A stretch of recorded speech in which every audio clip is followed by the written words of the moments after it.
પાલિતાણામાં આમ આદમી દ્વારા ખેડૂતોને લઈને આવેદનપત્ર આપવામાં આવ્યું.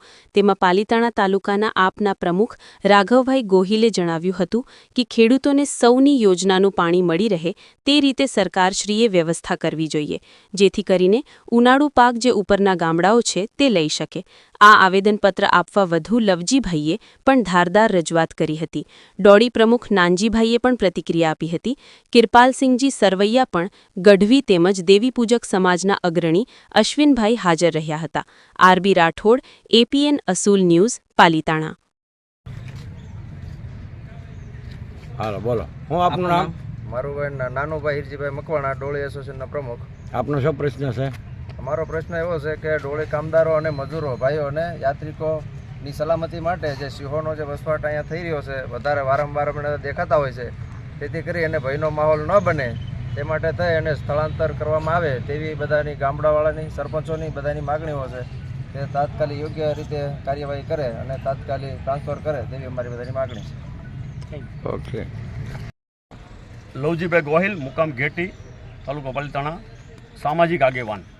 આજે નાયબ કલેક્ટર સાહેબને આવેદનપત્ર કરાવી દેવા માટે આવેલા, જેમાં મુખ્ય બે મુદ્દાઓ હતા. પહેલો મુદ્દો તો એ હતો કે જે પાણી છેતરુજીમાં નાખવામાં આવે છે તે એ ગામડાના જે નદીઓ છે એની અંદર, નહેરોમાં, બધે તળાવો છે એની અંદર નાખવામાં આવે. આજુબાજુના પાલિતાણા તાલુકાના આજુબાજુના પશ્ચિમ દિશાના જે ગામડાઓ બધા છે, હસ્તગીરી, જાળિયા બાજુના, ઘેટી બાજુના ગામડામાં પાણી નાખવામાં આવે તો ખેડૂતોને ઉપયોગી થાય અને એ જરૂરિયાત છે. બીજો મુદ્દો એ હતો કે પાલિતાણા તાલુકાની અંદર સિંહો અત્યારે શેત્રુંજા પર્વત ઉપર ગામડામાં પણ આવે છે. ધારાસભ્યનું ગામ લાપાળિયા છે, તો લાપાળિયામાં મેં જોયું છે સાંજે 6 વાગે 7 વાગે સિંહો આવી જતા હતા, છતાં કોઈ પગલાં લેવાતા નથી. ફોરેસ્ટવાળા પણ નિષ્ક્રિય હાલતમાં છે. એની કોઈ એને લોકેશન હોય છે, એની જવાબદારી થાય છે, પણ એ લોકો કોઈ જવાબદારી લેવા વાળા માણસો નથી. લોકોને સંપર્કમાં નથી. ફોરેસ્ટવાળા ખેડૂતોને ધાક ધમકીઓ આપે છે, જૂનાગઢનું આપે છે, તમને આમ કરશું તેમ કરશું, એવું બધું બહુ પરિસ્થિતિ ખરાબ છે.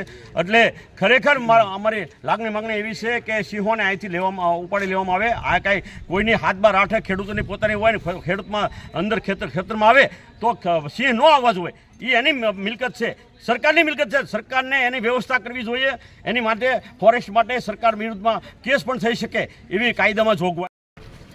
આજ રોજ પાલિતાણા પ્રાંત સાહેબને એક આવેદનપત્ર ખાસ કરીને તો પાઠવવામાં આવ્યું છે. ખાસ કરીને તો બે પ્રશ્નને લઈને આજે આવેદનપત્ર આપવામાં આવ્યું છે. એમાં જે પ્રથમ પ્રશ્ન જે છે એ ખૂબ મહત્ત્વનો પ્રશ્ન છે કે જે શેત્રુજી યોજનાની અંદર આપણે સૌની યોજનાનું પાણી જે ઠાલવવામાં આવે છે, પણ અમુક ગામડા જે આ વિસ્તારના છે, આતપુર, કંચોડા, નાનીમાળ, દેગડા સહિતના 12-13 ગામડાઓ જે છે એમની અંદર કોઈ સિંચાઈનું સાધન નથી. એટલે માનની સરકારશ્રીને રજૂઆત કરવામાં આવી છે કે આ જે પાણી જે છે એ ગામડાના તળાવો ભરવામાં આવે. અને બીજો ખાસ મહત્ત્વનો મુદ્દો છે કે આ ભારત લેવલે જેનું મહાતીર્થ હોય અને આ ડુંગર ઉપર અત્યારે હાલની સ્થિતિએ સિંહોની સંખ્યા લગાતાર દિવસે ને દિવસે વધતી જાય છે.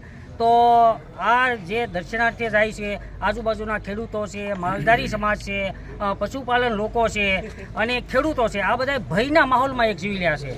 પોતાની વાડીમાં, પોતાના ઘર સુધી સિંહ આવી જાય છે. ડુંગર ઉપર કોઈ પણ ડોળી કામદારવાળા લોકો જાય એમને પણ જીવનું જોખમ છે, યાત્રિકોને પણ જીવનું જોખમ છે. તો માનનીય પ્રાંત સાહેબ દ્વારા ગુજરાત સરકાર અને કેન્દ્ર સરકારને રજૂઆત કરવામાં આવી છે કે આ જે સિંહો છે, આ શેત્રુંજી પર્વત એ યાત્રાધામ છે, કોઈ અભયારણ્ય નથી. અહીંયા આ સિંહોની સંખ્યા વધારવાનું કારણ શું છે? બરાબર, એક માણસનું ગુજરાન જો પોતાના પશુપાલનના વ્યવસ્થાથી ચાલતું અને એમની ભેંસ 1.5 લાખ રૂપિયાની મારી નાખે તો સરકાર એમને સહાય શું આપે છે? માત્ર ને માત્ર 40,000 રૂપિયા. એ તો ઠીક છે, સહાય સાઈડમાં છે. અમારા આંકડા મુજબ દર વર્ષે 150 થી લઈને 200 સુધીનો નાના